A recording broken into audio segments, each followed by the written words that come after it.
Welcome to StaalX Construction and Steel Podcast. Episode 14, The Great Squeeze for Contractors. What to expect from steel market. Before we start, quick shout out to StaalX. If you work with steel, rebar, wire rod, mesh, any of it, StaalX makes your life way easier. You can check real prices, get instant quotes, and order everything online without waiting on emails or chasing people down. Super simple, super fast. If you haven't tried it yet, head over to StaalX.com and make a free account. Alright, now back to the episode. Welcome back to the deep dive. You gave us a stack of sources detailing a growing economic headache for the construction industry.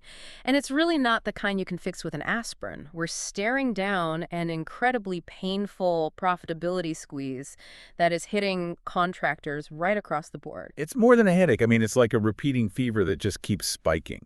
Yeah. So our mission in this deep dive is to unpack this triple threat you mentioned. Soaring materials, relentless wage growth, and then bid prices that are, stubbornly refusing to keep pace. Yeah, we're going to zero in on the epicenter of that materials crisis, which is steel. Exactly. And analyze how global trade policy is creating this truly volatile environment. And we really aren't just looking at the latest inflation numbers here. The truly alarming thing, and your sources really show this, is that this is the third major margin squeeze the industry has had to endure in just one decade. That is the critical context. You have to see the pattern. To really understand the risk right now, we have to look past simple input costs and see how protectionist trade policies and supply chain rigidity are combining. Creating a whole new high-risk environment. An environment where profits can just disappear overnight. Okay, let's unpack this. Let's start with the big picture of construction costs. The core problem here, a thing that's threatening to turn margins red, is this huge chasm between revenue and expenses. We're seeing bid prices rising by, barely 1%. Yeah, nearly 1%. And that tiny increase is it's just utterly demolished by the cost side. Right. We're seeing two massive cost drivers eating margins alive right now. First, materials. They're running over 5% higher than they were a year ago. And that's driven almost entirely by the new tariff. Almost entirely, yes. Then you look at the other big expense, labor. The market is just incredibly tight. Construction wage growth has been holding firm at 4% since the COVID era. And for specialized trades, it's even faster. Your electrical, your mechanical contractors, their wages are growing even more. This is not a short-term trend. The scarcity is, it's structural. So when you combine that 5% material increase and the 4% wage growth, the overall impact is, it's alarming. We're talking about 70% of a typical project's total expenses. All of it increasing substantially faster than the revenue from that 1% bid increase. It is entirely unsustainable. Yeah. In the long run. And this squeeze isn't a slow compression, it's a shock. Yeah. And history shows us the pattern. Right. And contractors get caught because of fixed price contracts. Could you explain that for the listener? Because that's where the disaster really happens. Absolutely. So a contractor submits a bid today based on today's steel prices, today's labor costs. They lock that price in for the client, often for 12, maybe 18 months. 6 months into that project, a new tariff hits. Material costs jump 8%. But the contractor, they are contractually obligated to deliver at the price they quoted way back when. They have to eat the difference. Yeah, we saw that exact thing play out during the 2018 squeeze. We did. That was the last time policy, the initial steel and aluminum tariffs, caused this kind of chaos.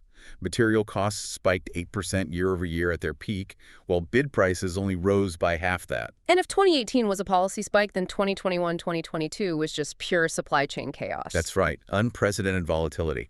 Costs were shifting not just weekly, but sometimes daily.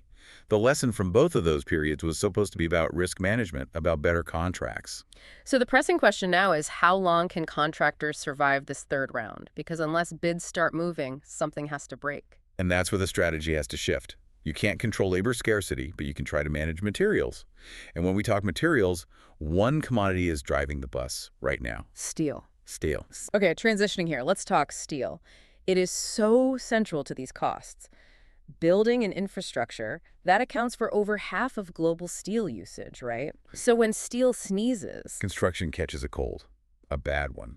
The volatility is staggering. Look at the Producer Price Index, the PPI, for hot-rolled steel. That's the key metric for big construction parts. It is. And while it's down about 20% from that crazy June 2022 peak, that is not the whole story. No, the real pain point is that prices are still a staggering 50% above the pandemic-era lows. So the baseline cost has just permanently moved higher. Exactly. The old normal is gone. And then you layer on the policy, the so-called Liberation Day tariffs from April 2025. They triggered an immediate sharp reaction. We saw a 5.4% price increase in May, in 1 month. Wow, that's almost 6 months of normal inflation packed into 30 days. It is. And it compounded. By September, just 5 months later, the PPI was 7.9% above pre-tariff levels. It just shows how fast protectionist policies become cost headaches for the contractor. So if the government is putting up these walls against foreign steel, what is the domestic industry doing? Well, the stated strategy is to ramp up domestic production. And the data shows they are trying. Industrial production of raw steel rose 3.8% from April through September. And we saw capacity utilization go up by about 6 percentage points in that same period. So they're running their existing mills harder to cash in on those higher prices. They are. But here's the question for you, the listener. If domestic capacity utilization went up 6 points, why are prices still almost 8% higher? It's not enough. It's nowhere near enough to offset the supply vacuum from locking out foreign competition. Which really underscores the need for serious supply chain management. This isn't just about calling 3 suppliers anymore. Not at all. Firms need robust strategies. Diversifying suppliers, investing in tech for forecasting, strategic partnerships. Materials management has gone from an admin task to a real competitive advantage. Without it, you're just gambling your profit margin on every single bid. Precisely. Okay, this is where it gets really interesting. Let's turn to the StaalX steel market report. It focuses on what they call long products, so things like wire rod and rebar. The foundational elements, the bones of a project. Exactly. And the biggest headline from StaalX was Nucor's recent move, a very bold, very unseasonal $30 per short ton increase for wire rod, announced in December. Which is usually a dead quiet month for price hikes. Completely dead. Domestic mills would not dare do that unless they were absolutely certain it would stick. And that confidence comes from 2 catalysts. The first one is fascinating. It's the AI infrastructure boom. The rapid expansion of data centers is creating all this unexpected demand. It is. It's resilient demand because data centers are different. They need heavy structural steel, specialized wire, and they are on very aggressive timelines. This AI-driven demand is basically offsetting the cooling we've seen elsewhere in construction. So AI is acting as an economic shock absorber for the steel industry. It is. And then you have the second pressure point, raw materials. The outlook for January scrap is incredibly bullish. Prices are expected to jump $20 to $40 a ton. And scrap is the main ingredient for most domestic steel. It is. So that immediately puts upward pressure on future prices for both wire rod and rebar. Now let's look at the import landscape.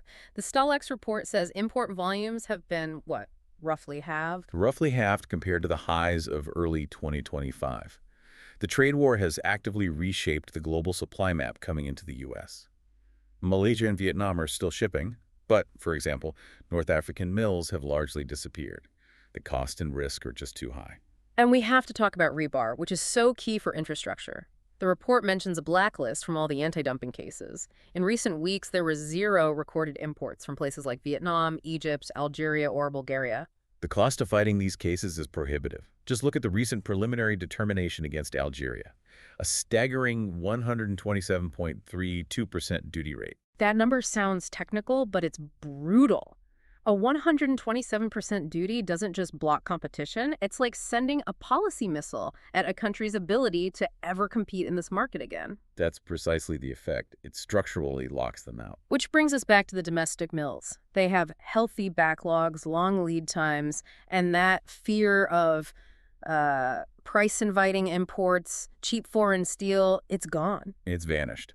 So the strategy is simple, classic economics. They're opting to make hay while the sun shines. They're aggressively capturing margin while they have the market cornered, and the construction contractor is bearing the direct cost. This was a deep dive into an absolutely essential, if painful, part of the economy. So let's recap the key takeaways for you, the listener. You now understand the painful mechanics of this squeeze. Material costs up 5%, labor up 4%, but your bids are only up 1%. And you understand the specifics of the steel volatility, that it's driven not just by organic demand, but by tariffs, tight supply. and this unexpected structural boost from the AI infrastructure expansion. The core challenge for the construction industry isn't just surviving this quarter, it's surviving the volatility. As we've seen, effective materials management is no longer optional. It is absolutely essential for survival. Which leaves us with a final provocative thought for you to mull over. Given that these protectionist measures, the 50% tariffs, the severe anti-dumping rulings are locking out foreign competition for the foreseeable future, how quickly will domestic producers actually need to expand their capacity to stabilize prices?